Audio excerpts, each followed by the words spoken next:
Hello, everyone, and welcome to another episode of Not Now, Mom. I am gaming.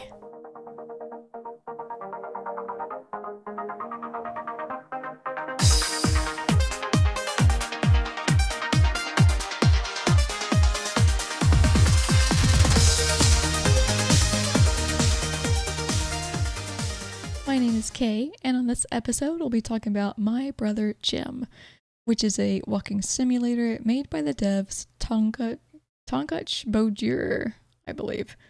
I played multiple other games so far and even did a podcast episode for Drizzle Pass some time back. That's probably not that great since it's one of the first uploads on this channel. I may consider redoing my older videos, but that's for another time. My Brother Jim was released in 2019, and I just wanted to play a walking sim since it's been a while, since I simply chilled out while playing a game. Bear in mind, this is not exactly cozy. There are times where you'll be doing driving tests and courses, and they can become fairly tedious. Luckily, if you keep failing, the game offers the choice to skip past the level, so you could opt to do that. I just wanted to tell you that it's not purely walking around. The rating for it right now is a very positive, but there are only 50 reviews. The blurb for this game states this: Paul's little brother Jim passed away a year ago today.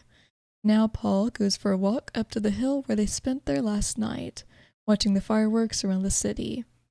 On the way there, he stops by some randomly placed magical mailboxes filled with notes from his gone brother Jim from the other side. Jim loved a Jeep parking video game in his life, but got stuck at its final level. Going through this game, you'll know I didn't read the blurb before buying and playing, as always. But I hope you'll enjoy this gameplay review. If you do, tell me your thoughts, leave a like, and subscribe to the channel, because Mom's watching. And you wouldn't want to disappoint her, would you? The title screen is pretty simple. You've got a More Games link toward the top that's not as intrusive as some other games are with their promotions of other games. I still think a More Games link should be provided after a game has been played, like when it comes back around to the title screen. I realize not a lot of people wait that long and may want to exit as soon as the game is over, but I'm still under the impression even if they skip the credits, they'll still look at the title screen again. And an additional button would probably catch their eye. Sort of silly to ask us to view other games like this when it's not even been played yet. The font they chose is bold and playful looking, so it highlights the title of Little Brother Jim, with a sort of little brother type of text, I suppose. As far as the imagery goes, it's polygonal art. There's a deer drinking from a small pool of water with a mailbox beside it that shimmers. At first I thought the mailbox was a camera and it was taking pictures of the deer, but no. It's a resemblance to the mailboxes within the game that you'll be coming across. Also, looking closer, it seems like the reflection of the deer is that of a bear, but it's hard to distinguish. Playing the game actually helps see it a bit better, but maybe it's just me. I will say a lot of games by Tonguch Bojur have really good soundtracks to them, and the one on the title screen is a jammer that kind of makes you feel like you're cruising through the South.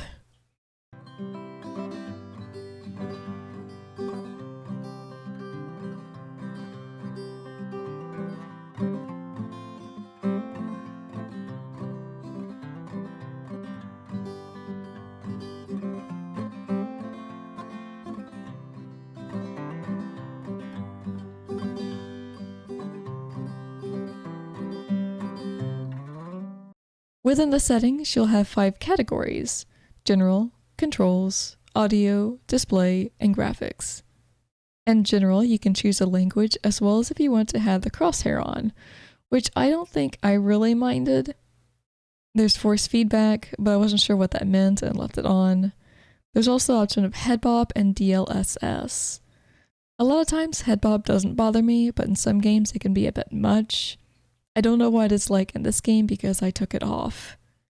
Controls are self-explanatory. You can see the keybinds and do stuff with sensitivity. The audio is for master, music, sound effects, and voice. Display shows resolution, what window mode you want, VSync, and FPS limit. Finally, the graphics can go to an overall of Ultra and all the settings available. Once you start a new game, you start out with learning how to drive a vehicle in a little course. You have 3 lives, and you aren't supposed to touch anything within the course or the cones on the side of it. There's no music to the first level, which is a bit odd, but I think it's so you don't get too distracted. They want you to focus on what you're doing for the time being. The course is fairly easy to do for the first level, but I still took my time because I'm an anxious mess when it comes to any kind of course game where you have lives and need to do things just right. I will say, the Jeep sounds more like an airplane. To end the course, you need to center the Jeep on the parking symbol, and I do mean center it. It's pretty nitpicky with how your car has to be placed. Once complete, a bear gets out of the Jeep and roars in victory, because it's not every day a bear gets to drive a vehicle without leaving a single scratch. On the second level, we get music.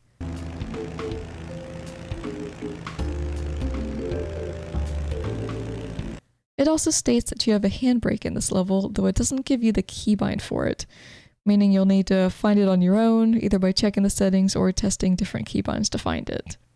Sort of silly to have someone go look for the keybind to a vital part of the gameplay. I didn't use the handbrake for the end of this course, but I do for the third.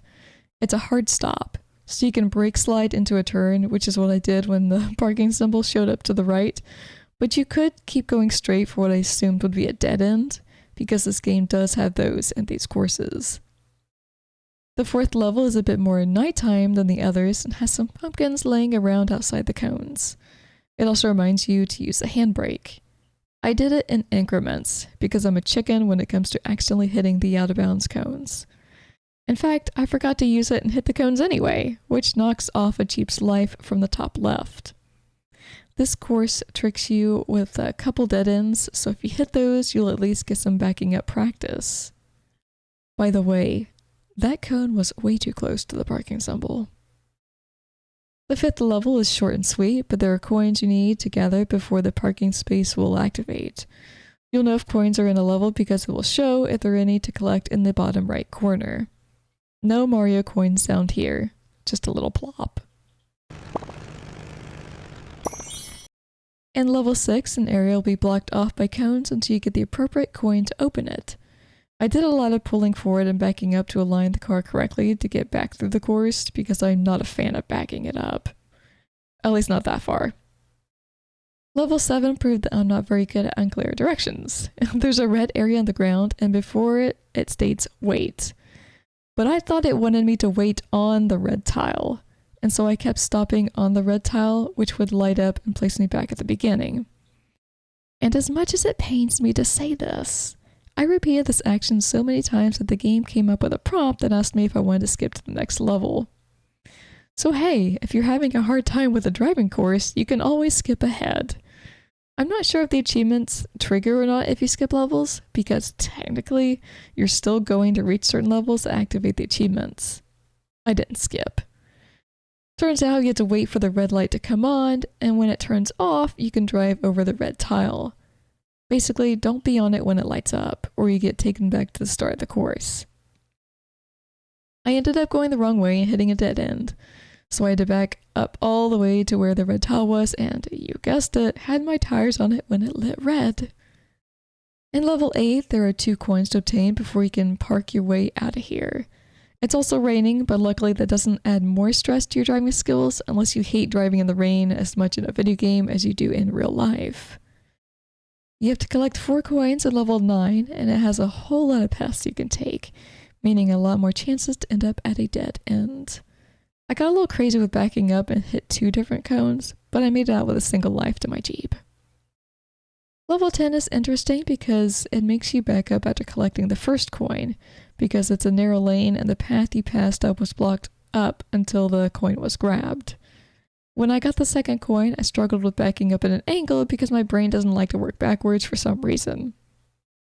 There is a red tile in this level that you'll need to wait on, and just when you think you can go around to the parking spot you saw in another location, the ways are blocked. You have room to back into a turn in order to go straight on the path you were just on, but man, this driver's test really likes to put you through it. Once you get through this level, you're in the actual game, which has cabins around us out on the lake. At this point, you can tell if you're going to like the crosshair from the settings being on or not. It is a little white dot in the middle of the screen, so I can see how people could get annoyed by looking at it. It doesn't really serve too much of a purpose, honestly. After moving a little bit, the game provides keybinds for either running or auto walking, if that's your thing. In walking simulators, I kind of like to take my time and walk around to check out the environment. But sometimes, if everything is starting to look the same, I'll move faster, or if I see something important up ahead and want to get there faster. There's a cabin with a mailbox that shimmers out on the dock, and music starts playing when we get closer.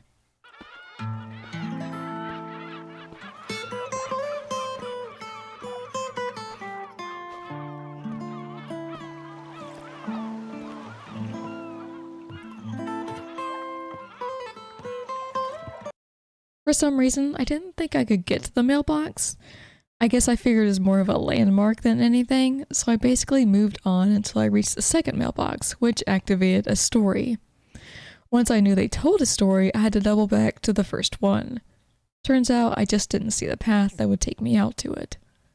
When you get close enough to read the story, there's nobody voicing it, and the font can be a bit hard to read. It's white font and cursive on kind of a faded out background of the game. Maybe they thought it would make it easier to read, but I don't think it does. It reads, "Dear Paul, I have to tell you something funny about that game I'd been playing for my last few days here. You have to park these Jeeps in their correct spots, but apparently it's not the player parking the Jeep, it's this funny bear. Isn't that unique? This big brown bear stuffs itself inside the Jeep. Hey, I can't stop laughing. He closes the door and starts driving. The bear drives around, then finds a parking spot. I feel sad about getting stuck at the final level, though. There is an achievement for a final level, so it makes you think that might be the toughest one. I'm pretty sure the only bear game I know of is Bear and Breakfast, which I have yet to play, though it is on my wish list. Not sure if I can remember another one, though. Anyway, now you know what the beginning was all about. There's nothing within this cabin, but it's still kinda cool to look around. I mean, barrels and boxes are cool, I guess. I'm trying to make it sound better than it is. If you fall into the water, it does reset you at a certain point. Not far from where you are, wherever that may be within the game itself. I love the soundtrack so far, though the seagulls can become an annoyance, and the environment isn't a bad thing at all. But man, that sun is blinding. Sun rays breaking through trees or buildings and such are great. Staring directly at it is not. There's a rocky path that takes you to the other side of where you need to go, and I fell off here at least once, but in my defense, I looked away. But you can see up ahead that another mailbox is glowing in the distance. It's here that I want to say I wish that they didn't shimmer and glow. Like, yeah, it makes them easy to see in the distance and know where they are, but I just would have liked if maybe they had a beacon on them instead. They just seem more like flashlights otherwise. This mailbox reads, "Remember fireworks night? Surrounding us was a vast blackness. I felt the hard damp ground beneath my legs. In the sky were a million bright blinking stars. This was our last night together. After I jokingly asked you a million times when the fireworks would start, they finally did. Then you jokingly tossed a blanket over my head, not realizing that soon you wouldn't be able to see me at all." Well, first, why on earth would you remind us of that? Good lord. I'm sure it's something that we already won't forget, and now here we are remembering it all over again. I will say, a lot of Tonguch Bodur's games I played do have depressing tales to them, but man, they don't normally hit this hard, this fast. As far as fireworks go, I appreciate their grandeur from afar, but I hate how loud they are. Me and loud noises just don't appreciate one another. I didn't mention it before, but you can stand by a mailbox to keep the text on the screen, and as you walk away from it, the text disappears. So it's not on a time limit, and you don't click to make it disappear. You just have to continue walking. The third mailbox is out on another dock of a cabin, and I really wish there was something more to these cabins. I realize there's nobody living in them, and perhaps by the look of them, they've been abandoned, but anything would be better than just random boxes or barrels randomly placed. Like, give us a reason to want to look around the cabin, besides just putting a mailbox here to find. The letter inside reads, "Our mom and dad told me about the first day they brought me home from the hospital. You grimaced and said I was a stinky bundle, but when you thought they weren't looking, you came over to me and smiled. You tickled my toes. Then you stomped away in mock anger. Apparently it took you 1 week to warm up to me. Then you even started changing my diapers. Fun fact with me, I'm not a fan of kids. Clearly, this includes babies. I remember when my brother had come over with one of my nieces as a baby, and while my mom was holding her, she asked me to hold on to her for a moment, and I was not a fan. They laughed at my scrunched up face while I held my niece, but I was eager to pass her off to someone else when the chance came up. Listen, they're obnoxiously loud when they're crying. They're a stinking mess when they take their potty break. They're never sleeping when you wish they were. You're constantly waking up from them needing something. I've got chronic migraines, and babies and children are a very good trigger for them. Once a kid is around 15 or so, I can probably handle them a bit better. You know, when they can engage in a proper conversation with you and have some wits about them. Thankfully, I have an older brother, so we had to deal with my whiny butt, not vice versa. The next mailbox states, "Remember that family next door? We used to go and play with the kids. One time I was invited for lunch, but didn't know our phone number. I had to run back to our house to ask Mom. She said yes. Then I ran back to the neighbors and stood outside their door. I didn't know what to do. They eventually saw me waiting and let me in, then showed me how to knock and use the doorbell. I just begun learning the life." You know, there weren't very many kids in the neighborhood, either around my house or my grandparents' house, that I'd really ever hang out with. I had a friend several houses down, but her mom was my babysitter when we were kids. There was also another couple of kids down the connecting residential area, but I can't remember how I became friends with the girl. Just that my brother was friends with her brother, and they had a dog named Hershey that I was afraid of, as he didn't have an air of friendliness about him. My grandparents' house, though, where I spent a lot of my time as a kid, didn't have anyone I hung out with. There was a girl, but we didn't hang out that much. Her parents were a tad strict with what she could do. They were the types to say that Harry Potter was satanic or something, and I liked the movies, so I don't know. It was kind of awkward. Every other friend I met was either from my school or a 6th grade camp. I guess with how much time I spent with my cousin, finding friends wasn't exactly a high priority, since my cousin lived next door to her grandparents' house and she was always over there when I was, or I just go over to her house.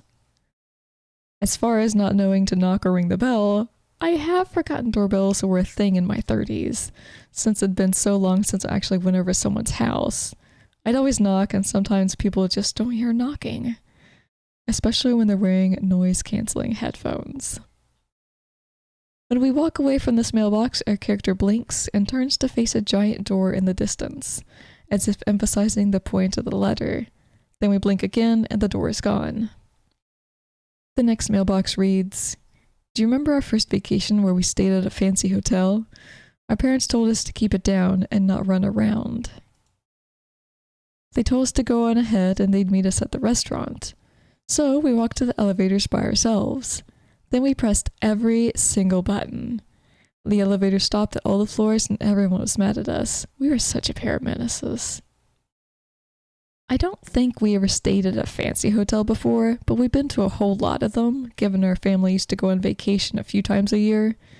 In fact, the most interesting place I remember staying at on vacation is when I took my family on a train vacation.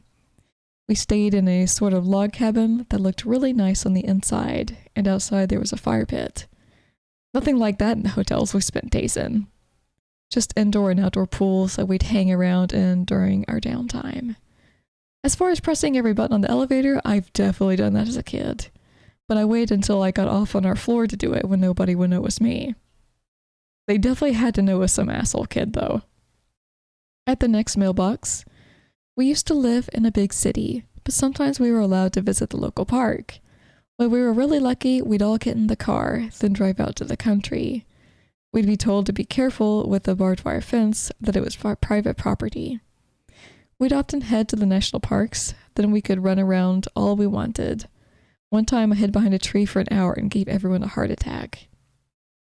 I can't imagine actually hiding somewhere for an entire hour just because I could, or to see if anyone would actually find me. Like, I have a good imagination.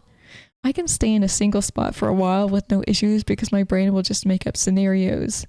I'd be thinking of the future, present, past. I'd reconstruct events that already happened and play the what if game.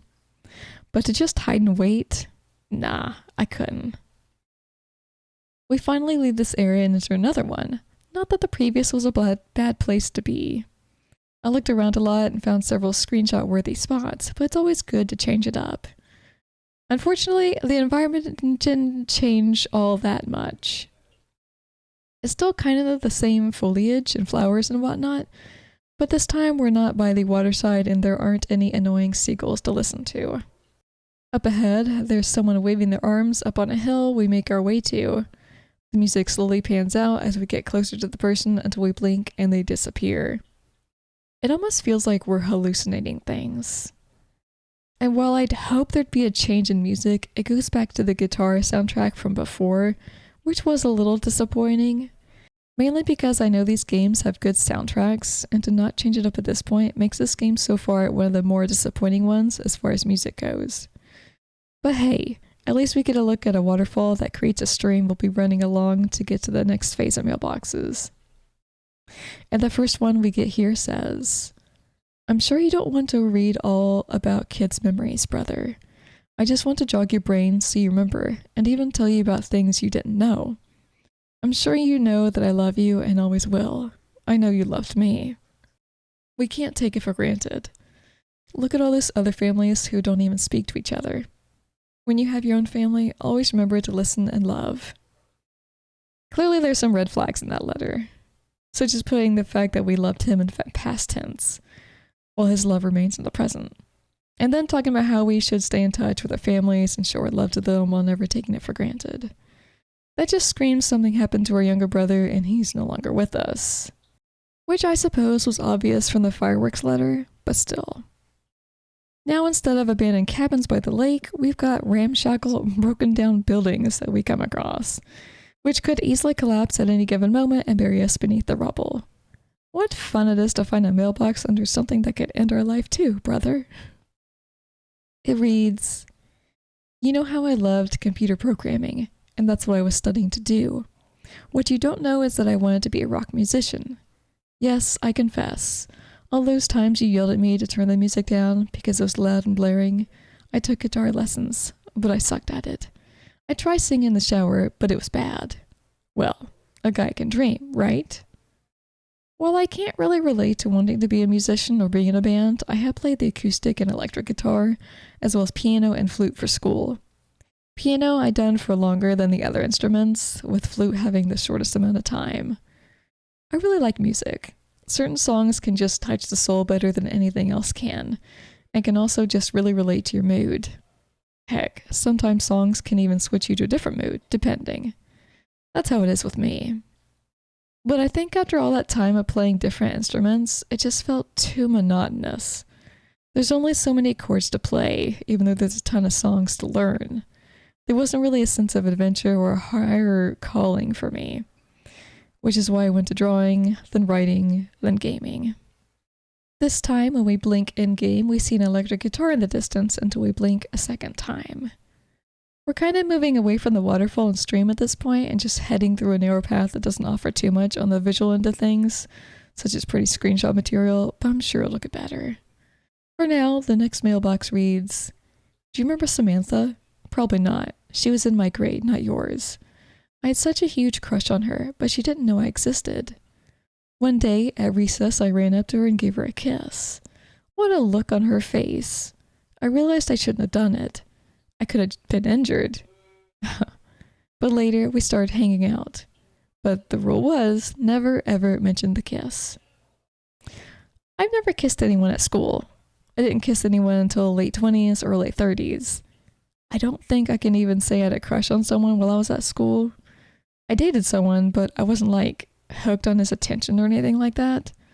The most I had was an interest in talking to certain people about certain subjects. However, there apparently was someone that had a crush on me because I remember on a Valentine's Day, a guy gave me a teddy bear holding a heart. I didn't know what to do with it. I definitely don't have it to this day. Reaching the crest of a hill, we get another mailbox. I still miss Fluffy. I know you and Mom and Dad said Fluffy ran away, but I knew you were lying. I knew he was hit by a car. You were trying to spare my feelings. It's okay. He was 19 years old and lived a good life. If you go into my room, I still have all his photos and videos on my computer. It's great that I get to see him again. Again, that last statement basically confirms that her younger brother is gone and now gets to be with his equally deceased pet. Speaking of, 19 years old is a dang long time for an animal to live, either dog or cat. I'm starting to think it maybe wanted to die and just ran in front of a car to get it over with. One of my cats had gotten hit by a car, I think, because he came home at the back door and his back leg was all mangled and bloody.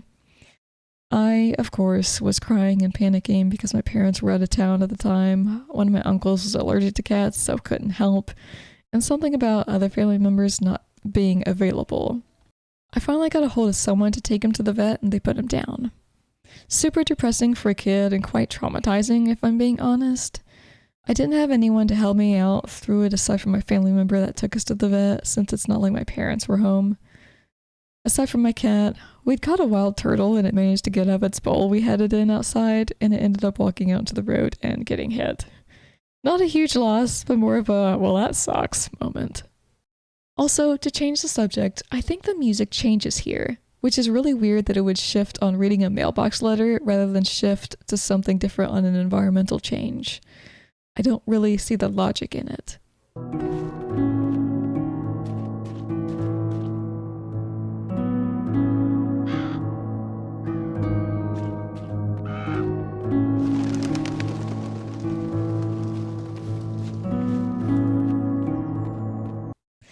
In case you're wondering, Fluffy was indeed a cat because we blink and a giant white cat appears in the distance. It's more like a kitten than an adult, but that's okay. Sometimes we're more fond of their cute and cuddly phase. The next mailbox is inside of a circle of stone pillars that kind of remind me of Stonehenge, but clearly not. And before you reach it, there are crows on the pillars that fly off as you approach. It almost made me think there was a carcass in the center or something. There's not. There is a pretty mountain in the distance that has a trail going through it, though. This mailbox states, there was that one nice winter day when Mom and Dad drove us into the cold country. We bundled up coats and mitts and then built a snowman. I was all warmed up, so I donated my scarf to him. We gave him pebble eyes and a twig nose. Then we had a snowball fight. That was the best winter ever. But those snowballs hurt more than you think when they hit your face. Even the snowman was sorry for me. I don't recall a time when I made a snowman as a kid, even though I know I did. And I probably even made multiple, because for some reason I liked the snow as a child. Not so much these days. I also don't have any knowledge of snowball fights, so I guess my winter memories are slim. If you have a fun winter story, I'd love to hear it and play some of my own missing stories. It is drizzling a bit as we make our way through a gap in the tall rocks, and it's a little reminiscent of Drizzle Path for me, another one of Tonkachi Badur's games that can be probably described as their least impressive at this point, due to it not having aged very well. In this next mailbox, we find out why we're confronting a whole lot of mailboxes in the first place. Remember my obsession with mailboxes? I wondered why we didn't have one at the house. We had a slot at the door where the mailman dumped our mail, or she left parcels on the doorstep. So Dad made me my own small mailbox. Wasn't that cool?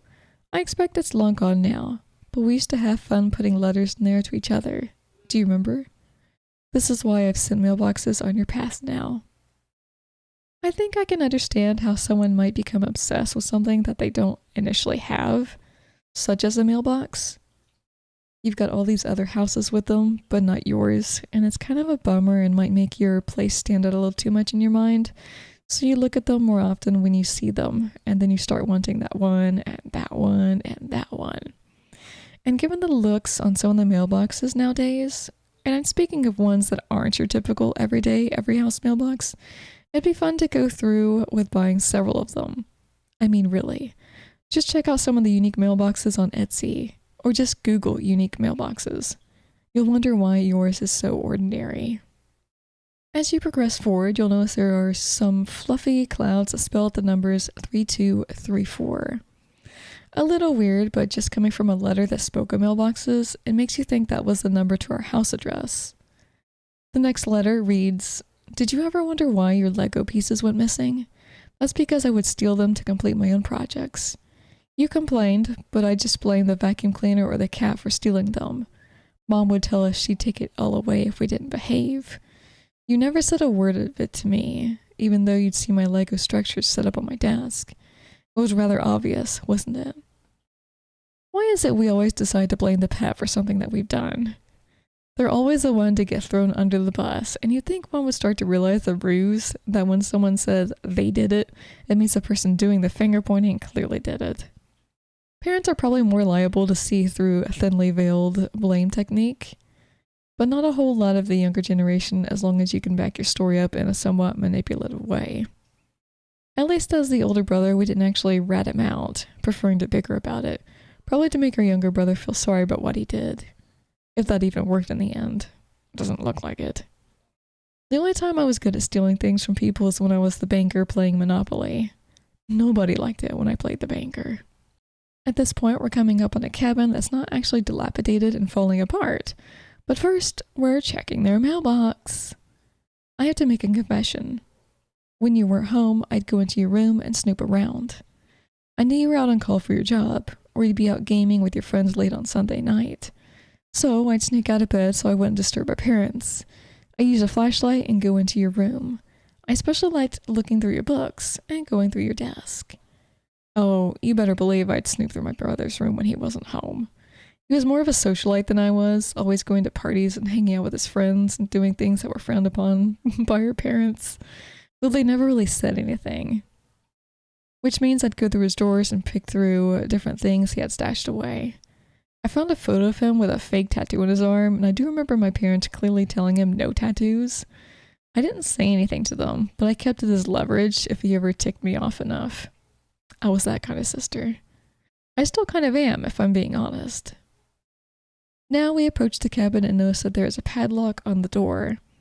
It requires 4 numbers to open it, so we'll be using the cloud's message of 3234 to open it. Inside, there's at least a few different furniture pieces, like a chair sitting at a table that has a red and white checkered cloth over it, and a couch off to the other side, as well as maybe an older TV box or a tableside desk. I'm not entirely sure, because there's a mailbox in the room.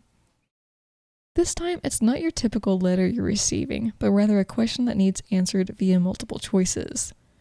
I don't know what happens if you choose options for these other than the ones you're clearly supposed to go with. I chose all the proper answers for these questions, and there's no achievements for any other type of ending, so maybe you'd just be sounding like an ass. The question is, do you wish that Jim would have been the type of brother that you would have wanted to hang out with? An odd question, because it's clearly breaking the fourth wall here, right? It's technically not asking us as the already big brother, but rather the person who's currently playing the game. I went with yes, he's cool. A butterfly symbol glowed in the top right, and then we're back on our driving course with Brother Bear, this time starting on lap 12. From the get-go, you'll notice there's a lot of areas that are marked off that you aren't able to access yet, and other paths that are open, including a straightforward path. I think this course is trying to make you take a wrong turn and doubt yourself on where to exactly go in these turns, but the parking spot is straight ahead with no turns required. Sneaky. Level 13 is the first driving course where you'll run into a deer, literally, as it dashes across the road in front of you. And it's almost like real life, because you're so focused on driving, you won't notice a deer standing at the side of the road before it makes a mad dash. It's kind of funny if you don't notice a deer, because the landscape is bare, almost like a desert with rocks, dead trees, and bits of dead foliage. But the level is here to show you deer exist in this universe, as the path is straightforward otherwise. Level 14 tricks you because you're clearly going to drive forward, but when you do, you end up at a dead end.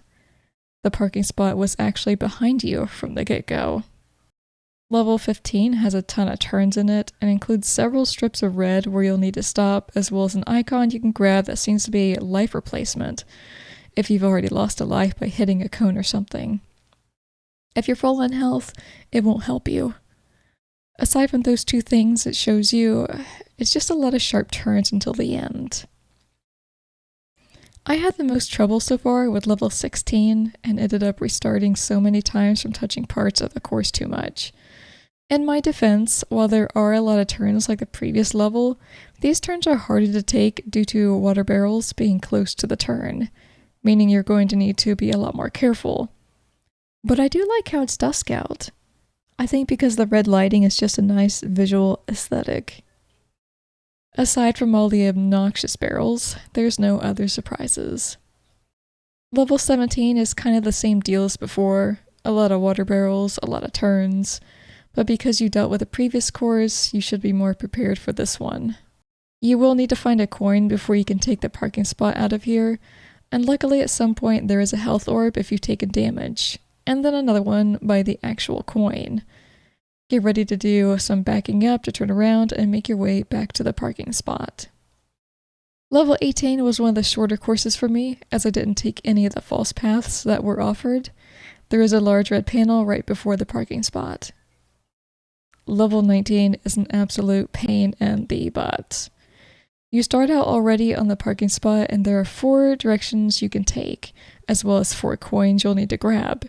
2 paths have 2 coins to them, so there's a chance you might take 2 wrong turns and will have to backtrack, which is exactly what happened to me.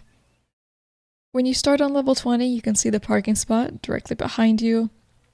There are 5 coins in total you'll have to collect, and the first 2 will open up the path to the left at the beginning, so at least those are fairly easy to find and grab. The coins aren't that hard to find, thankfully, but the road you're traveling on is very tight, considering the objects placed on it to make it thinner. There is going to be a health orb if you have taken damage. Level 21 adds 2 new additional features. An invisibility area, which simply makes you completely invisible when you touch it, and then a couple of colored boxes you have to smash your way through. It's something to be wary of when smashing through the boxes, because the parking spot is right after them, and if you're not careful, you can drive over it into the cones. Okay, now we're back in the world where we'll be following the stream as I mentioned before in the last walking section. I like this area a lot because there are houses up on the side of the rocks to either side of us, and it does provide a nice screenshot area. And in this new area, we do get another musical track to listen to.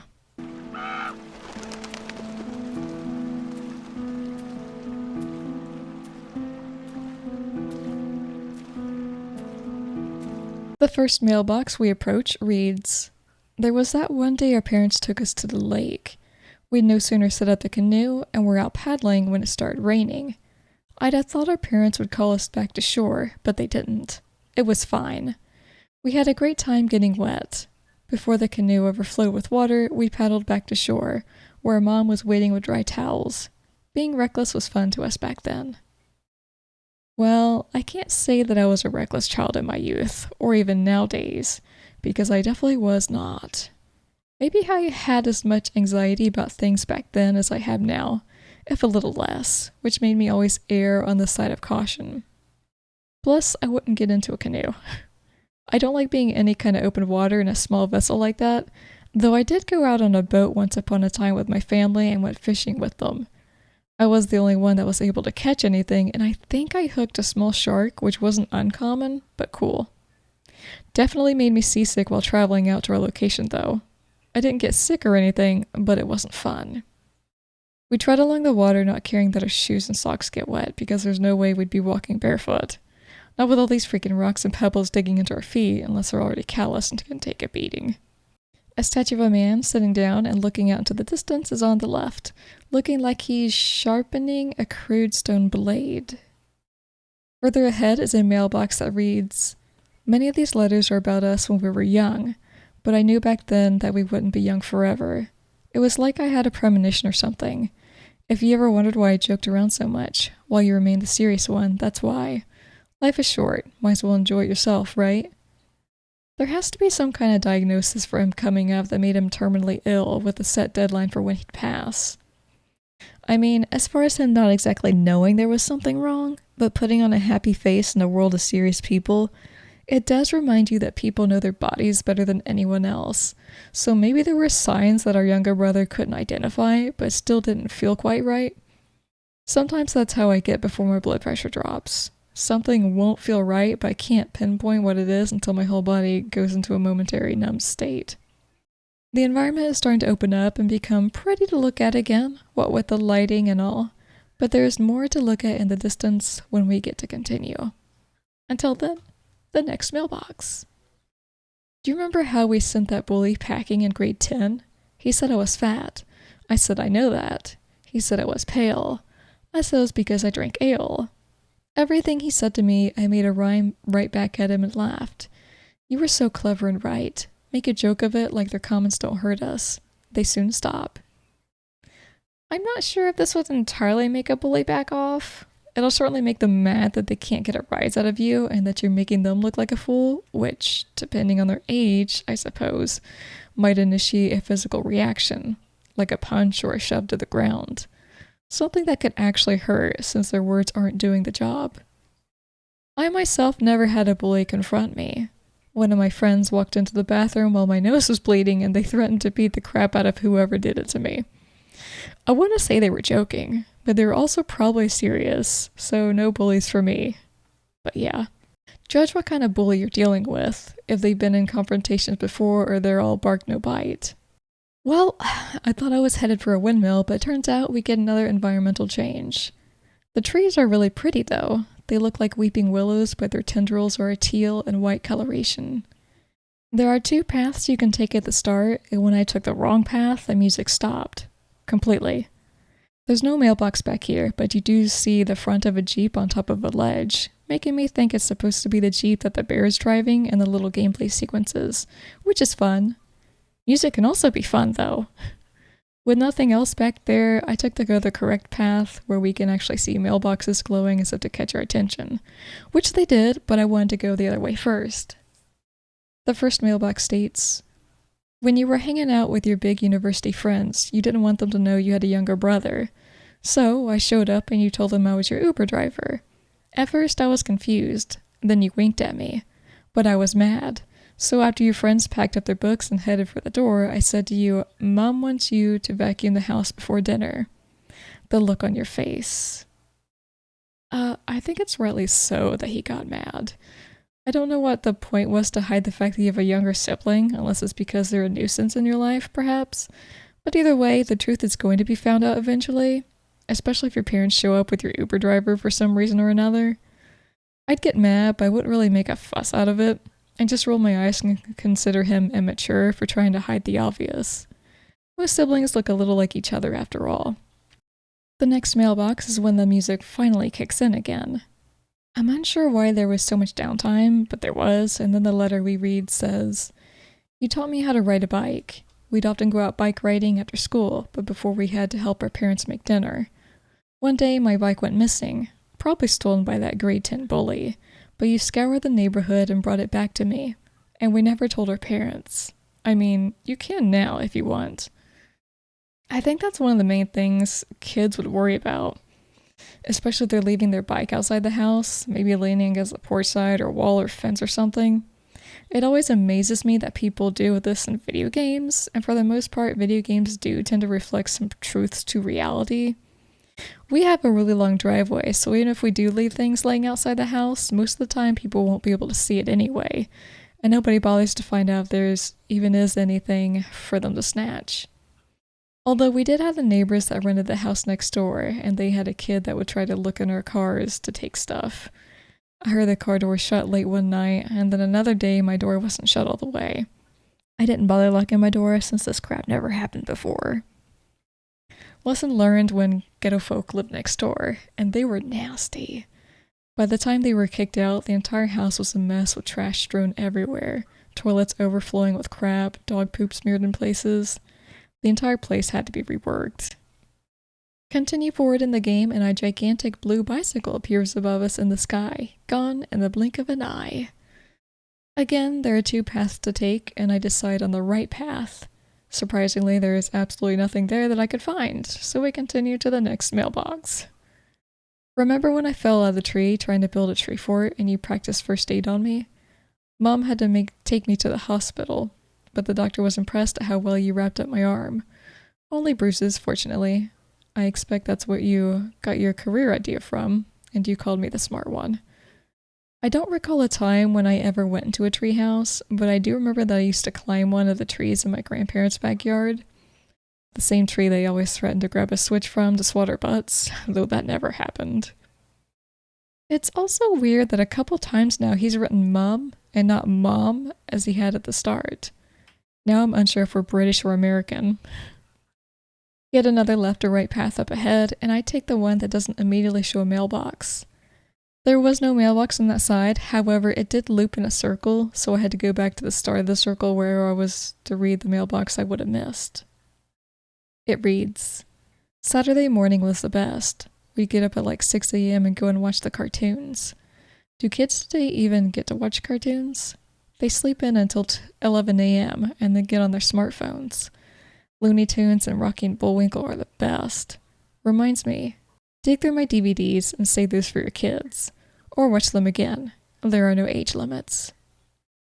I'm going to say that yes, kids today do get to watch cartoons, but the real question is, do they even bother doing so when there's TikTok and YouTube and gaming apps on their smartphones to play around with? My nephew will grab his phone as soon as he wakes up to start playing games on it, and it's like, good lord, have restraint. Even I'm not that bad. Also, those two kids' cartoons are from way back. When I watched cartoons as a kid, it was Hey Arnold, Rugrats, The Fairly OddParents, and The Wild Thornberrys. I don't even know what cartoons exist now. Moving on to the next mailbox. I admit it now. There was that girl, Charlene. She called multiple times, but I told her that you were talking to Maria. Boy, was she mad. I tell you, something wasn't right with her. Trust me, I saved you a lifetime of grief with that one. Since I'm not here anymore, stay focused and finish your university. Trust me, you're the one with all the time left in the world. I wouldn't say that ending line is exactly true, just because the doctor hasn't given us a deadline.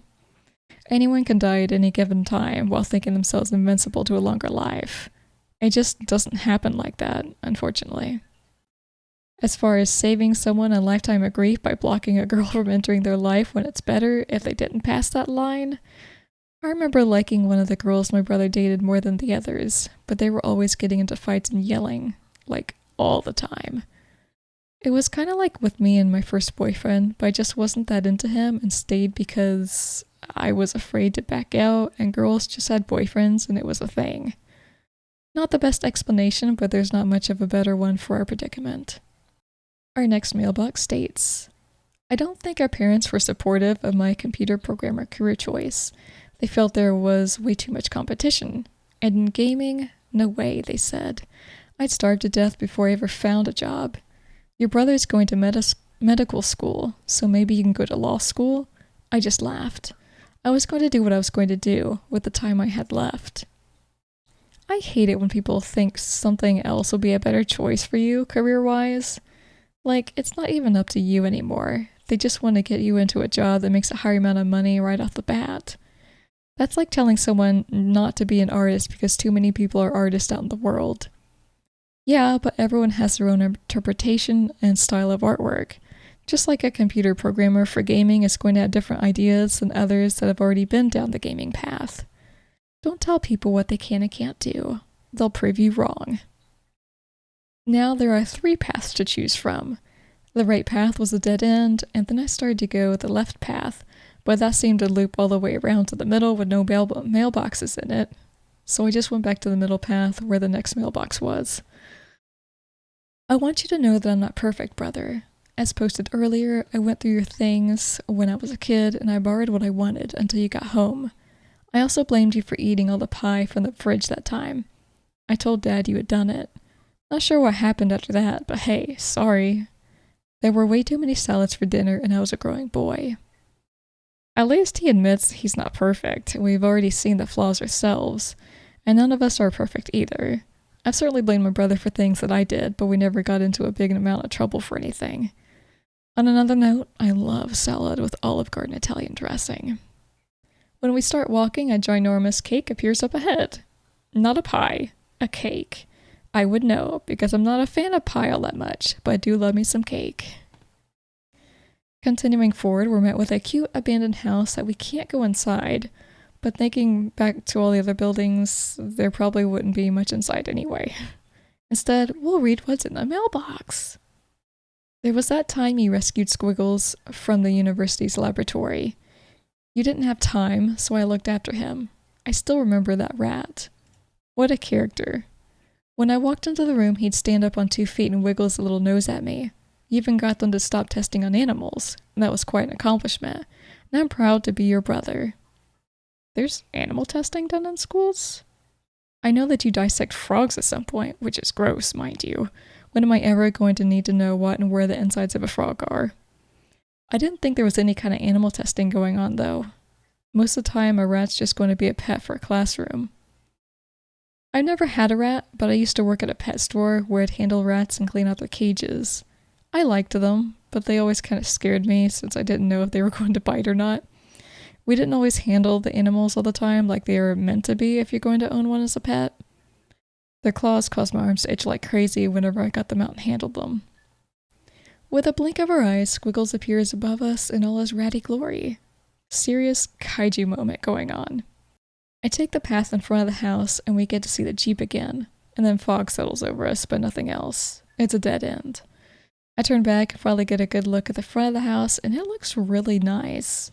I wouldn't mind living in a place like it, though it's probably a little too big for just one person. The next mailbox reads, "You taught me how to drive a car, as you had your driver's license first. Of course they insisted that I take pro driving lessons too, but I still remember when you flipped out, because you thought I was going to trash your Honda Civic because I put my foot on the wrong pedal. Then I quickly righted my foot. I'll bet that bear can drive better than I can." I can't drive stick shifts. My dad tried to teach me going down our gravel driveway. He told me which pedal to press down and to accelerate, but when I started accelerating, he told me to take my foot off the other pedal. And when I did, gravel started spraying from the back tires due to the amount of gas I was putting on, and we swiveled a bit. So yeah. My dad's a terrible stick shift teacher, and I don't ever want to do it again. I met with another dead end, and I have to say, they're starting to become a little annoying. At least offer a little something at the end of them, even if it isn't a mailbox. Speaking of, the next one states, "You bailed me out one time. I'd spent all the rent money on a party. Honestly, I just did the math wrong, but you lent me the cash. That was so brotherly of you. You never told our parents. I'd have been so embarrassed if you had. I remember they were proud of both of us, so it was a good thing my big brother looked out for me." I'm not sure if I'd be the person to ask someone for help if I screwed myself over like this. I think I'd probably just end up freaking out and crying, and then my parents seeing me stressed and me having to come up with something to say about it. Maybe my brother would help me out in this case, but if it was vice versa, it's really hard for me to say no in certain circumstances, and I think I'd feel bad for him and give him the money. As much as I hate some of the problems that have been stirring within the family, whenever I hear my parents talk about how he needs money for this and that, I want to help him money-wise, but I just stop myself, because it's just going to continue being an issue. Why keep trying to fix something when it'll never get fixed? Also, I'm sorry, at this point I've kind of been neglecting the music side of things, so let's hear what this place is all about right now.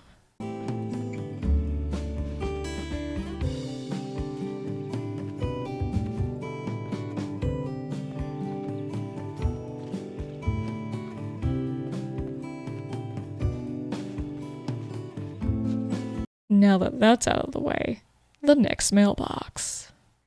I really missed you when you started your first year of medical school. That was your 30-hour-a-day adventure, but we still kept in touch through text, email, and Skype. What did siblings do in the past when there was no tech? Call on the phone? That seems so yesteryear. Anyway, when I missed you, I'd head into your bedroom and you guessed it, snoop through your things. I remember having a landline and calling people on our corded phone, which had a very long cord, mind you. I could never stand or sit still, so by the end of the call, I'd have the cord wrapped all around me from ceaseless pacing. Also, I can't imagine going through my siblings' things after so many years, because there are some things that change from kids to adults that I just don't really want to look into. This time, we come across a small shack with another lock on the door, but the answer is not in the sky. It's through one of the windows on the wall where you can see a mailbox on the inside. 5972. Aside from the usual slim amount of furniture, a locker has been added in, of all things. The mailbox has a question for you to answer, and that's, knowing what you know now, would you have lived your life any differently? Golly, that's a question. I don't regret all the time I spent drawing and writing and reading, but maybe I regret all the times I spent learning music that I just brushed off a lot of times, even though I enjoyed that my parents loved listening to me play for them. If I knew gaming would be so much fun and I get to know like-minded people that like the same weird games I do, and that I could do podcasts and reviews and have people actually watch and listen to such things, I would have done it earlier. It's so much fun for me to do, but it also takes so much time, especially since I work a full-time job. Not that I wouldn't have if I reversed time and all that, but I'd definitely be further ahead than I am now. As far as the actual answer to the question I chose, no, you can't change destiny.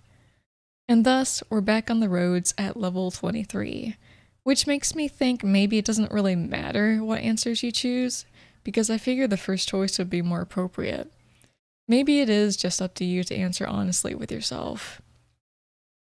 This driving course is just a lot of tight turns, slim roads, and a single health pack if you've made an error. Nothing more to it, which is perfect to get you started driving properly again.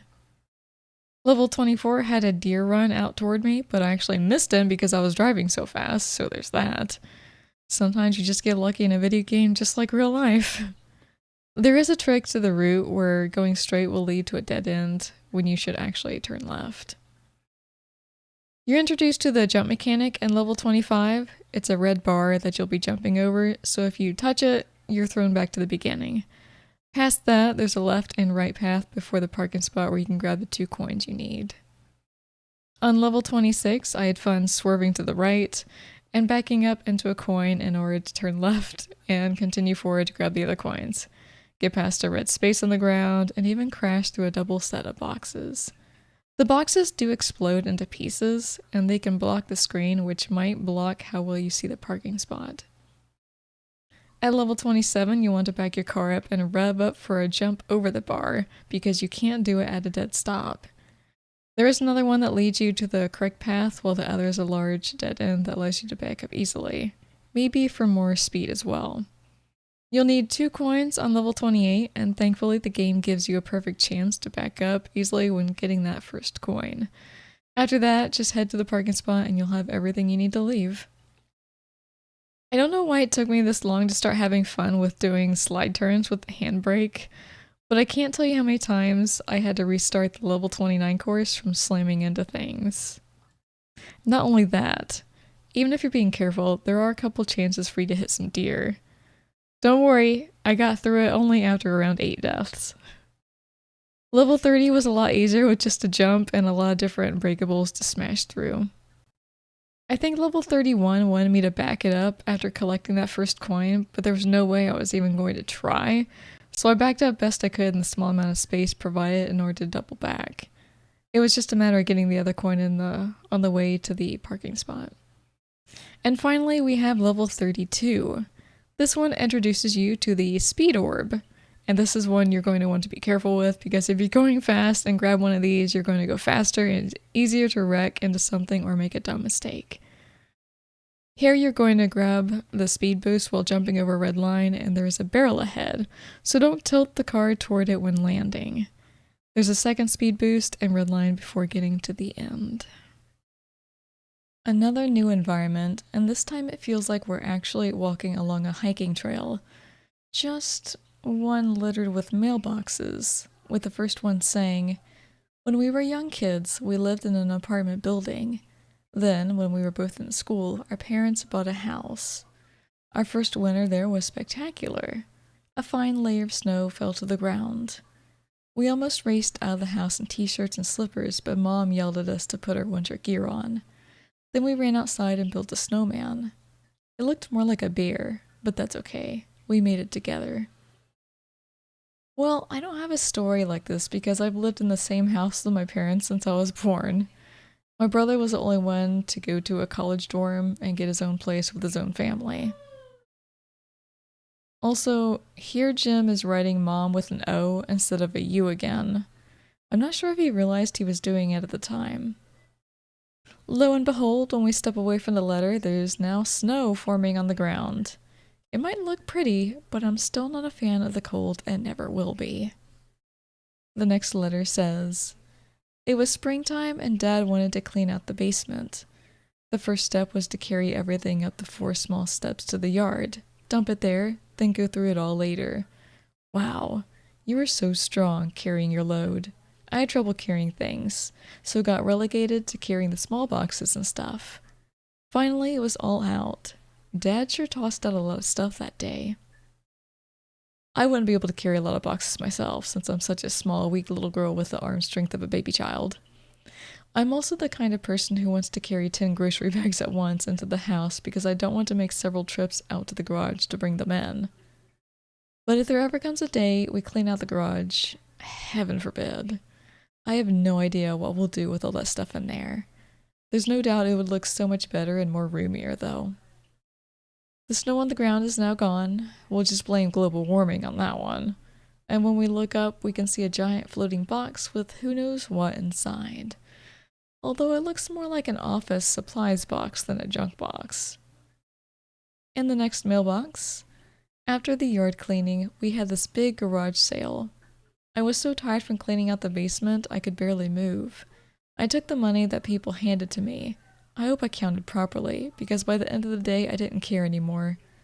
Still, we raked in a lot of cash. Do you know what our parents did with it? Probably paid my medical bills. I'm not sure if cash obtained from goods in a garage sale would really put a dent in paying off medical bills, but it's a nice thought to have.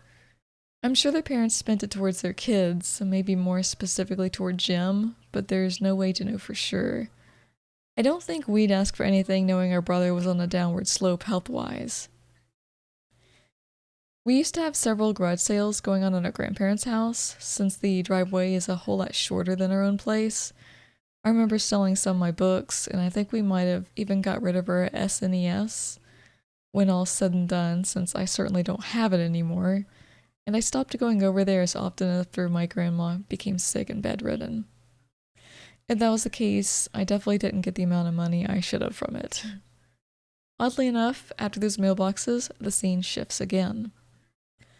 Instead of a forest and dirt path, we were now in a higher elevation area where one slip might send us careening down a cliffside. So there's a fun thought to have. I don't think it had actually happened in this game, but I don't think I tested it. You can definitely fall from great heights in some of their other games, so who knows. At the edge of the said glyph is a mailbox that reads, I can't quite recall, but I think the first film we ever saw in a movie theater was Spider-Man. It was terrible. Not as good as the modern Spider-Man films today. Still, it was exciting getting popped a drink that we normally weren't allowed to drink, and a big bag of popcorn to crunch on throughout the film. I accidentally dropped my bag and it spilled all over the place. I was actually thinking the letter wouldn't have been completed because the person fell off before they finished writing it. But this is Jim we're talking about, and I don't think his life ended on such an unfortunate slip. Anyway, as far as movie theaters go, I won't try to remember the first one I went to see, but I do recall when I was getting my ears pierced at a young age, the first one hurt and I didn't want to get the other ear done, so my mom bribed me to go see The Lion King in theaters if I got the other one pierced. Nowadays I don't even wear earrings. I enjoyed the fancy ones with feathers coming down, but it was always a hassle to take them out before bed, then put them back in, and rinse and repeat. I hate repetition, even when I'm the one doing it. The next mailbox says, I remember when you weren't so perfect yourself.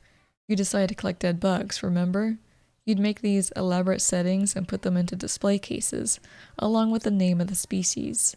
Mum found them and screamed. Boy, did she ream you out for bringing dirty bacterial things into the house. Dad had to moderate, and the resolution was to let you keep the bug displays at the back of the storage shed, where they likely still are today.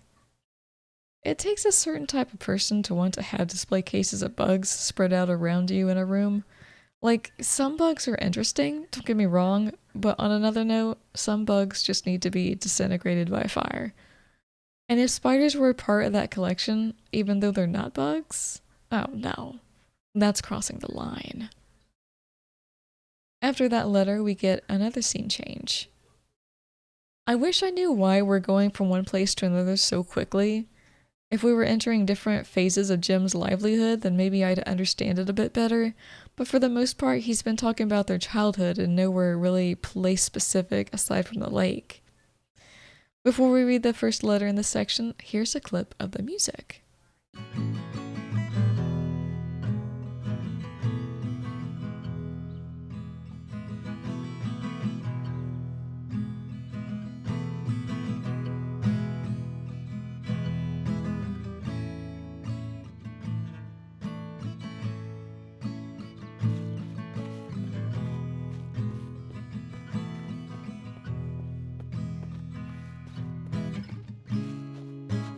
I enjoyed collecting things too. I collected Lego, as you know, as I'm sure that you were missing plenty of it. I didn't even do anything with half of it. After I was gone, I'm sure that Dad found about 10 plastic containers of it under my bed, or in the closet. I hope you donated it to charity or something. I'm sure some kids somewhere would love it. Some might even be worth something. Is that collecting Lego or is that hoarding? Because I get the feeling what he was doing is more along the lines of hoarding. I can't judge him. I used to buy a notebook every time I saw one in a store, even if I already had 50 notebooks with only a couple pages written in each one. I was the same way with sticky pads and annotation tabs, because I like to highlight and write things in the books I read. So many highlighters and sticky tabs. The next mailbox states, I always seem to get sick more often than you, but it was fun in a way. Stay home from school, get pampered by mom or dad, depending on who was off work that day, get lots of hot soup and hot cocoa. I didn't even have to get dressed. And we were quarantined from each other so we didn't pass our germs around. It was kind of a mandatory resentment period. I got sick a lot as a kid. A lot of it was that my cramps were terrible, but also I started getting headaches a lot, which I now realize I have chronic migraines. I was lucky that my mom worked from home most of the time I was in school and she had to pick me up. No hot soup or cocoa for me though. I just pass out in bed for several hours. The same thing I do these days as a cure. Interestingly enough, we will now be entering a house. Whose house? Not sure. Maybe ours? I assume it would have to be ours, but it does actually have some kind of lived-in feel to it. We've got a kitchen, a living room, bedroom, and an upstairs area. Atop the balcony is our mailbox. Weird place for the mailman to reach, but whatever. Remember when Dad taught Fluffy tricks? Who said you can't teach a cat tricks? We'd go out into the yard and he'd run around in the green grass. Then we'd call him to come, and he would. He'd play fetch with his fake bone toy. We had him do sit, stay, jump up, lie down. What a cat. We adopted him as a kitten and he sure lived a long time for a cat. I think my coworker's cat lived to 18 before she had to put it down. It's crazy that they can actually live that long. But maybe I'm more used to dogs and their shorter lifespans, especially medium to large size breeds. I don't know how old our oldest cat was. We got him when he was already 5 years old or so, and he just lazed about all the time. I'm gonna go out on a limb and say he was around 15 or so. That's the oldest one of my cats has ever been. Next up, we're heading toward a church. I don't think those are crows I've been seeing around throughout the game. Now that I got it closer to them gathered around the outside of the church, they look like magpies. But I think they sound like crows when they take off. I'm not exactly sure what magpies sound like, but don't they mimic?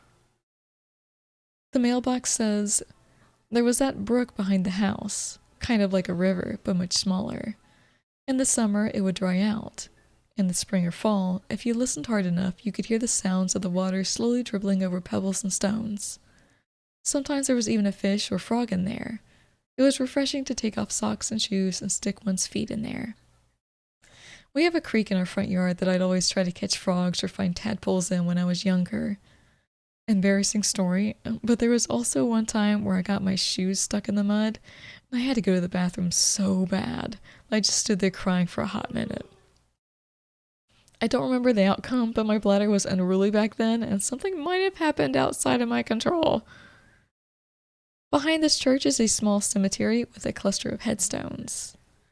And just like that, the game became a bit darker, despite the already somber mood with sprinkles of happiness added in from Jim's letters.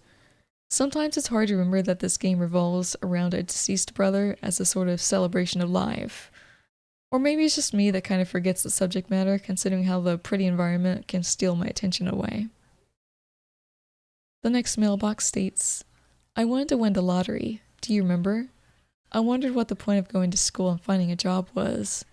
If I won the lottery, I'd be set for life. I wouldn't have to do anything. But then you reminded me that even billionaires work hard, sometimes twice as much as us. So back to computer programming I went. Doing something I enjoyed very much was all that mattered to me, really. Wouldn't it be nice if winning the lottery and never having to work a day in your life was that easy? I wonder what's the average amount of money people waste on trying to win the lottery. Because I'd love to win, but I'm not going to throw money on something that gives such a slim chance. And half the time the winners are in freaking California where all the rich people already live. Like, come on. Next mailbox. I remember that day. I was so proud of you, brother.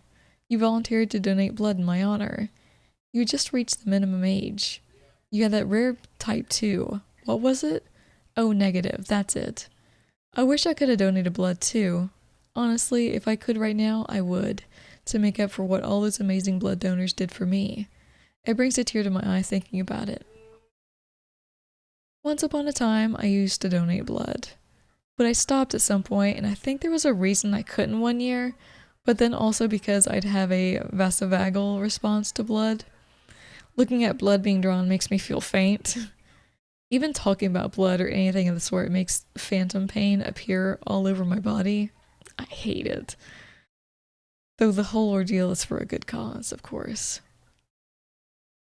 Continuing to the next mailbox. You were the sports-minded one. I was fine playing football on the computer, but you put all of that aside after you decided you wanted to go to medical school. You know, one day you'll have your own clinic. Perhaps you can start your own team and invite all the medical staff to join in or something. Probably just a dumb idea. Never mind. I wouldn't say it's a dumb idea, but I think it's thinking in the bigger picture that might not actually happen unless we, as the older brother, work really hard to create our own clinic. For the most part, people in medical just join an already established place to make it a better place for patients.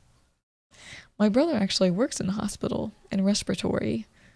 I told my mom he just has to remind people to breathe and everything's good. All these mailboxes are basically back to back right now, so the next one reads, I remember Mom and Dad arguing about something. Was it about me?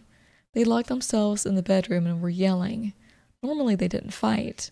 There was no point in arguing, as there was nothing they could have done. There. I said it. Seriously. Don't blame yourself. This is life. We make of it what we can. Personally, I'm happy with how things turned out. You should know I'm in a better place. Is he in a better place, though? Isn't that the whole mystery around dying and all the arguments of what happens when someone dies? Sure, it's nice to think people you know have gone to heaven. What if there's just an endless amount of nothingness and you're stuck within it? What if that nothingness also doesn't exist, just like the deceased person's life? How about reincarnating into a worse life? We don't want to think of the unpleasantries that could be, but they're there. But it's good that Jim accepted his fate, knowing there's nothing he nor anyone else could do, and just vibed as best as he could during the time he had left. A lot of people would stress. I would stress. Heck, I stress just thinking about the possibility of a countdown to a set date. I'd rather not know. During your walk to the next mailbox, they added in a new mechanic, seeing as there's a gap in the ground before you reach your destination. You can now jump. I don't know how many times you'll use this during the rest of the game's walking simulator portion. You'd think it would be used more than once, but even in Drizzle Path, you were only meant to jump one time, I think, and that might be the case here. Yeah, it's weird to implement something like this once, I know. As for the mailbox, though, remember that time I collapsed at school? The teacher made a big fuss and the ambulance came. The students surrounded me. You were called out of class to join me. They called our parents, who met us at the hospital. That was my first ride in an ambulance. So cool. I'll bet you get tired of seeing lots of ambulances at the hospital where you work now. I actually went out in an ambulance one time during school. I was having severe menstrual cramps and couldn't handle the pain and felt like I was running at temperature. Can't say I was very excited to get into an ambulance. I know they put an IV into me and I was so tense they reminded me I could relax my hand that was in a fist. I fell asleep there and when I woke up my mom was next to me in a chair. I guess they said I was dehydrated, and given the fact that I hate water unless it's flavored, I can believe it. And now we're at another house that needs a combination to the lock, and looking in both the windows yields us nothing. The code is actually on the rock wall behind the house, 8016. This house's layout makes a lot less sense than the previous nice one we had entered. I mean, there's a fridge in the living room next to a bed. Like, what? They didn't even try with this place. Just threw some assets in and called it a day, since the only real reason we're in here is for the mailbox. That asks us another important question. Do you feel comfort in reading letters from your brother, or should he not have bothered sending them? I chose yes, and I've learned a lot more about my brother and myself. Which isn't a lie. We have learned a lot about our brother, some things that we may not have known before. And that kind of expands on how we see and feel about ourselves as well, especially moving forward from this point on. If I were to guess, we'd be a little happier, more headstrong in what we hope to achieve, and live life in the way our brother would have wanted us to.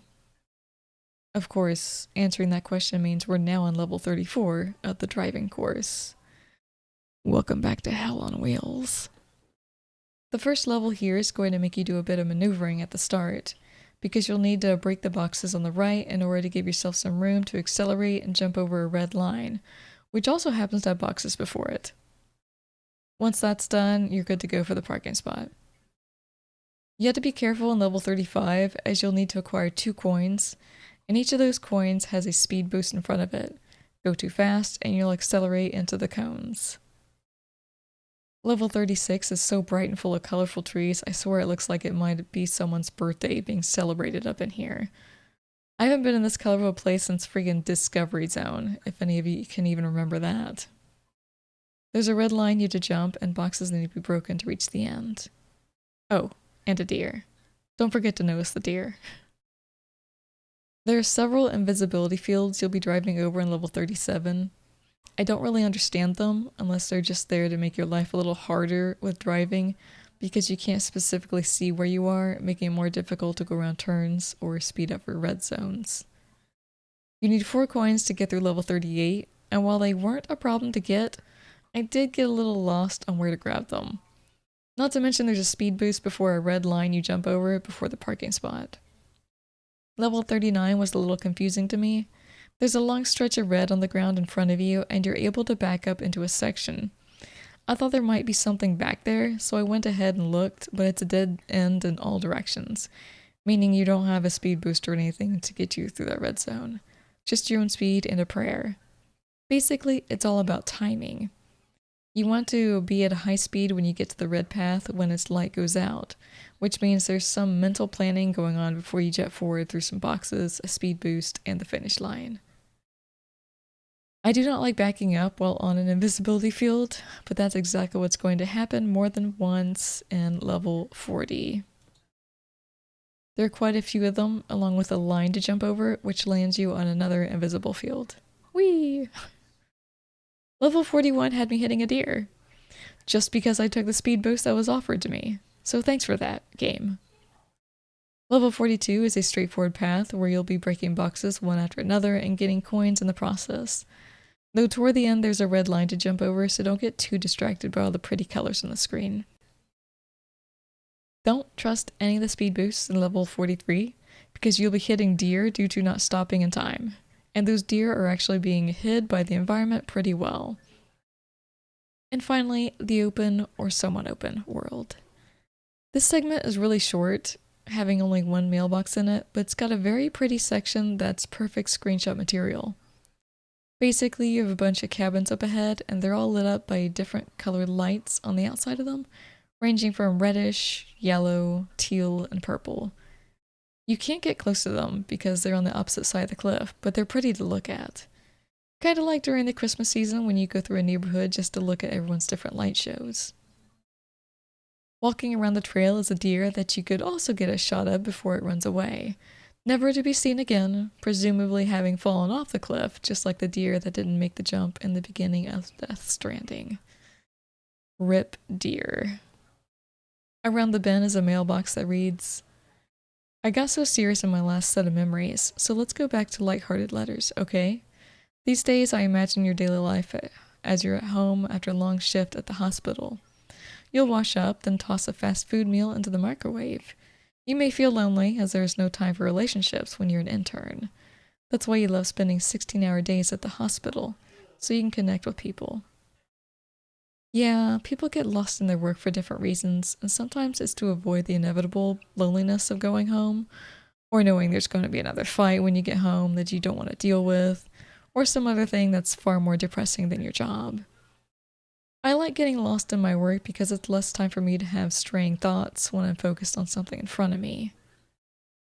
We continue on to what looks like another house we might be able to check out, but the environment changes around us to one of a babbling brook and a long line of mailboxes that are going to be back to back more than they have been.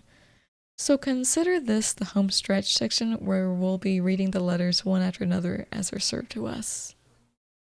I believe there are 12 more letters to go. The first reads, "If I could see my parents again, I would. We had a great set, didn't we? Wow, you hear all the stories, but we got a good lot. Sometimes we'd get mad when they wouldn't let us climb that tree anymore, or allow us to get a learner's permit when it changed to age 15, or not allow us to eat the whole cake in one sitting. But they taught us right from wrong, like every generation does to the next." This one made me a little emotional. I have some of the best parents myself. I mean, they never kicked me out of the house. They always accepted my brother coming home when he had a rough night. They always joke about stuff. But there's always the times when you're going to get mad at them over stupid crap. Then the regret kind of kicks in because the anger overshadows the better times due to depression getting in the way of what you should really be thinking about. I'm glad I still have them around, though I try to skirt around the truth of they won't be here forever. The next mailbox is across the water.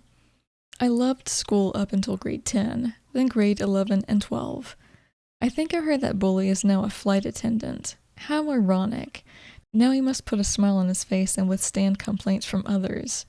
Anyway, we had some great teachers over the years. Remember Mr. Warcola and Miss Brownstone? They were so supportive. And that extra time when we didn't understand stuff, they didn't have to do that. My favorite classes and teachers were in 10 to 12, I think. In one of our classes, we could buy candy before class started and puppy chow, maybe some other goodies. Our teacher had a soft, slow voice that could easily put everyone to sleep.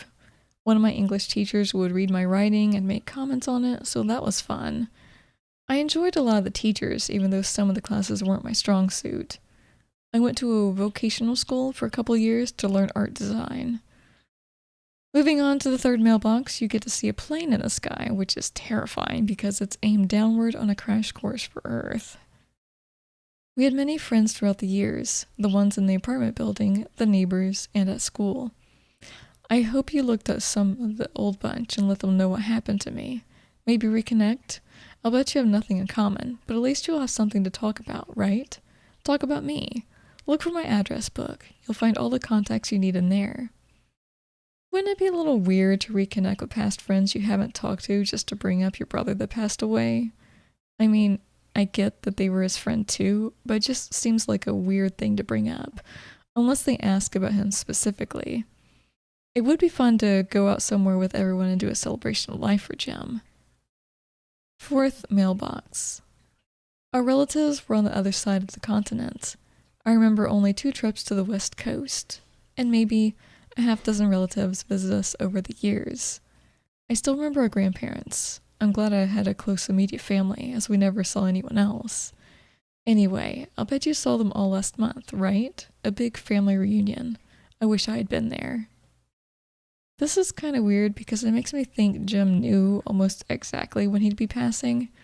Was his health that bad that the doctors or even he himself could predict the month he'd pass away in? Because what he wrote here means we'd read it at least a month after his passing. I'm not sure, it's just a little odd to know something like this and be so sure of it. Fifth mailbox. We had a lot of pets over the years, dogs, cats, rats, and rabbits, but I'll always remember Fluffy the best. He was so big and floofy, and acted more like a dog than any dog I've ever known. He used to sleep on my bed at night, even though Dad said he shouldn't be there, as my asthma would act up. But then I'd secretly open the door in the middle of the night, and in he'd come. My Doberman Athena was my baby, and the one dog I'll always have good memories of, despite us having gone through a lot of dogs. My mom's favorite was Gordon, her Cavalier King Charles Spaniel. I always thought he looked kind of dopey and dumb. I know, it's mean. As far as cats go, S'mores is everyone's favorite because she's a crazy cat that we got as a feral kitty. She doesn't meow, but sort of chirps. My dad says her mom forgot to teach her how to meow. She's got a foot fetish too. You'll be sitting there and she'll saunter over and just grab your foot and start attacking it out of nowhere. If you try to push her away, she'll jump at you. Such a hellion, but she's adorable. Walking toward our next mailbox, we see Fluffy looking down at us from above, and now we know what a mouse feels like when a cat traps them in a corner. It's terrifying. Looking back, if you ask me which memory I'd like to live again, I'd say the first winter in the new house. The one when we built a snowman, and the craziest was canoeing in the rain. Communing with nature has always been my favorite. Now that I think, what makes the world so beautiful is the wealth of the nature. I don't even know what memory I'd want to go back to. Something that had me and my parents in it. I'm not sure if it would have been our fishing trip, though probably not, since I didn't feel well during it. Or the train vacation. I think I'd pick the train vacation because it was a once-in-a-lifetime event, and we had so much fun with it, and our tour guide, Jessie, was great.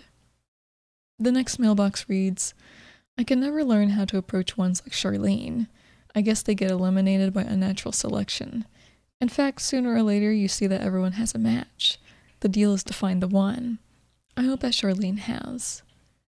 Maybe everyone does have a specific match out there for them, but sometimes one has to work on their attitude first in order for it to click. Otherwise, you're just stuck within a riptide of turbulent emotions and sometimes can't get out. Plus, you have to actively get out for the match to connect with you.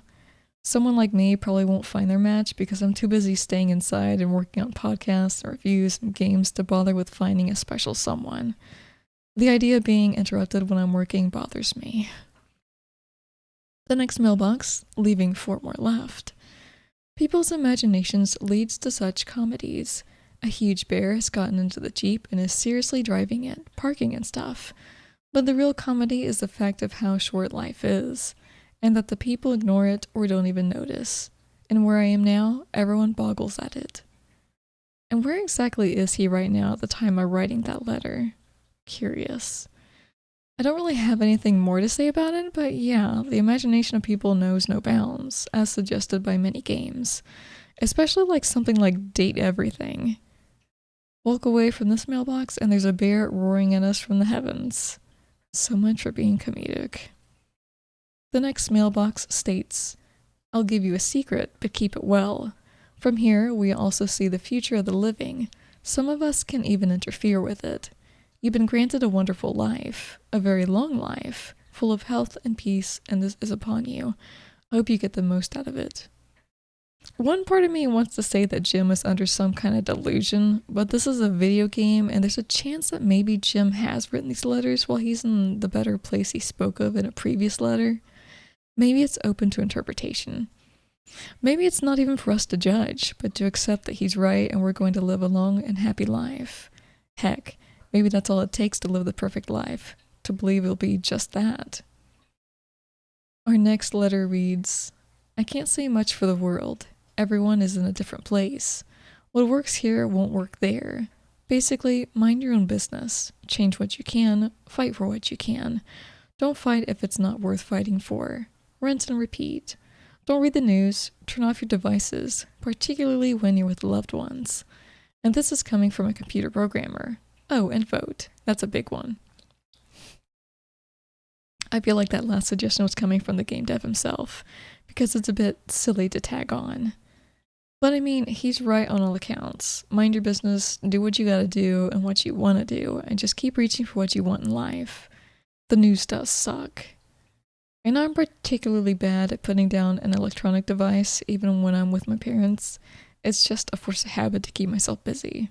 A bad habit, mind you. Getting closer to the end with the next mailbox letter. I've enjoyed my life and my life with my family, and particularly my big brother, Paul. It's been quite the learning experience.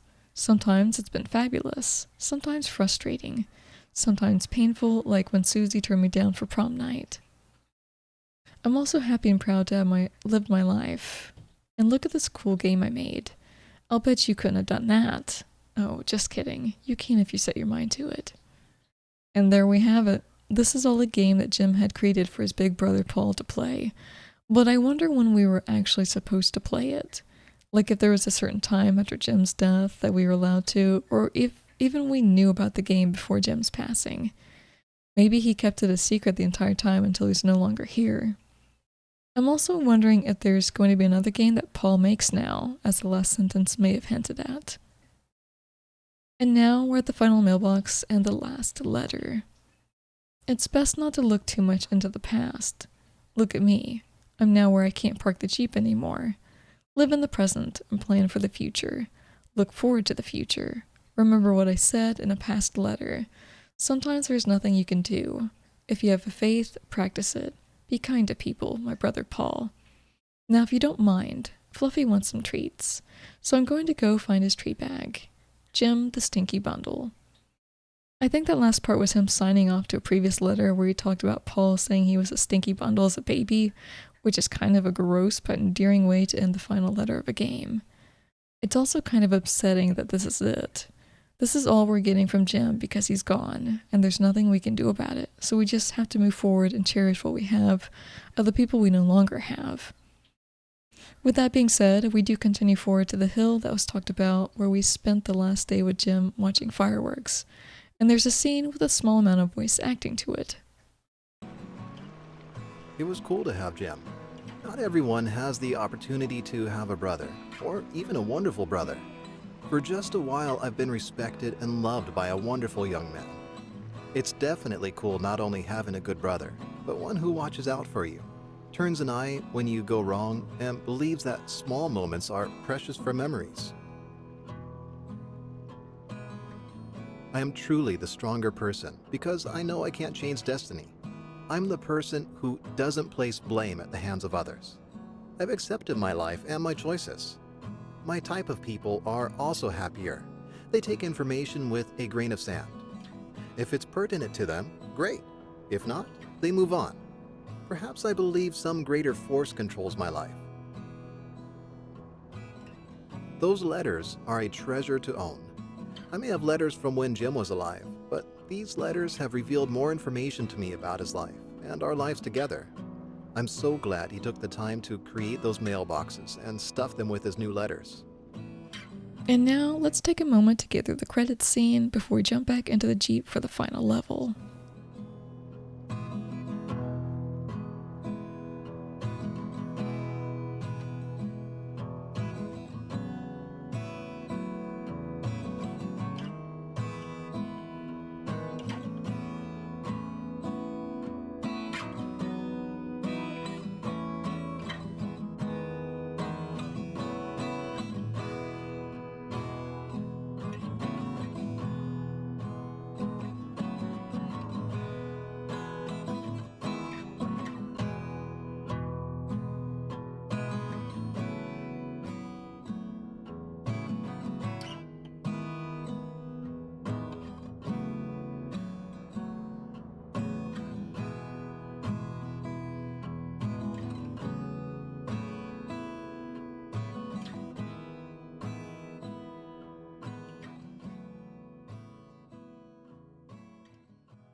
Alright, we've landed on level 45 of the driver's ed course, the one that Jim had trouble completing, so let's get into what we're in for. First off, I had 3 deaths. The first one was because I didn't properly jump over a red line. The second was because of a stupid deer. And the third one was once again from the jump that I couldn't quite do correctly. It's a course with a lot of things going on in it, including jumps, stop portions, invisibility fields, speed orbs that have the ability to screw you over, and about 3 deer in a row to ram into your car if you're not paying attention. I wouldn't say it was a tough course. You just have to have your wits about you. And that's the end of our podcast review of Little Brother Jim. And what a long, fun podcast it's been. I'm happy I did it with this game, despite it being a not well-known walking simulator. It's got a lot of letters in it that I was able to talk about and give my own little stories on in regards to my life. I know a lot of people didn't appreciate the driving portion, that it felt like an entirely different game, and I understand that, but I also understand why it was implemented, because it was Jim's favorite game. And this is a game about him, not you. But yeah, I gave this game 3 stars just because the driving portion can be a bit hectic on people who would have liked a simple, cozy game. But mainly because of the script of the letters. It's one of the main aspects of the game, the core of it even, but it's just too hard to read at times. Other than that, a pretty solid game with a nice soundtrack to listen to. Thanks for watching, everyone, and don't get in too much trouble when you say, "Not now, Mom, I'm gaming."